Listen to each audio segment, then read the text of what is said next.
ഇടുക്കി കാഞ്ചിയാറിൽ ജനവാസ മേഖലയിൽ കാട്ടാന ഇറങ്ങുന്നത് നാട്ടുകാർക്ക് ഭീഷണിയാവുകയാണ്. കഴിഞ്ഞ ദിവസം കാട്ടാന ഇറങ്ങി കാർഷിക വിളകൾ വ്യാപകമായി നശിപ്പിച്ചു. വന്യമൃഗങ്ങൾ ജനവാസ മേഖലയിലേക്ക് ഇറങ്ങാതിരിക്കാൻ വനം വകുപ്പിന്റെ ഭാഗത്തുനിന്ന് നടപടി ഉണ്ടാകുന്നില്ല എന്നാണ് ആക്ഷേപം. വനവുമായി അതിർത്തി പങ്കിടുന്ന പ്രദേശമാണ് ഇടുക്കി കാഞ്ചിയാർ പഞ്ചായത്തിലെ മറ്റപ്പള്ളി കാവടിക്കവല മേഖലകൾ. ഇവിടെ ഒരു ഭാഗത്ത് വനംവകുപ്പിന്റെ തേക്കു പ്ലാന്റേഷനാണ്, മറുഭാഗം ജനവാസ മേഖലയും.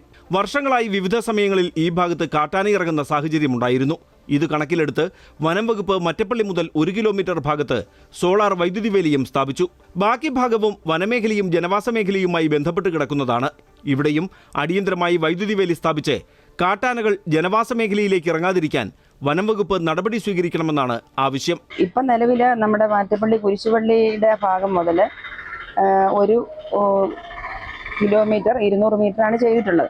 അപ്പോൾ അതുപോരാ, നമുക്ക് മുഴുവൻ ഭാഗവും, അതായത് ഈ കാവടിക്കോല കേന്ദ്ര ഭാഗം കൊണ്ടും അതുപോലെ പേഴുങ്കണ്ടത്തേക്ക് പോകുന്ന ആ സൈഡും അതും കൂടെ പൂർണ്ണമായിട്ടും ഫെൻസിങ് ഇട്ടാൽ മാത്രമാണ് നമുക്ക് ഈ ഒരു ആനശല്യത്തിൽ നിന്നും ഒരു പരിധിവരെ രക്ഷ നേടുവാൻ സാധിക്കുന്നത്. കഴിഞ്ഞ ദിവസം മറ്റപ്പള്ളി ഭാഗത്ത് കാട്ടാന രാത്രിയിൽ ഇറങ്ങിയിരുന്നു. കാവടിക്കവല ഭാഗത്ത് ജനവാസ മേഖലയിലെത്തിയ കാട്ടാന വാഴ അടക്കമുള്ള കാർഷിക വിളകൾ നശിപ്പിച്ചു.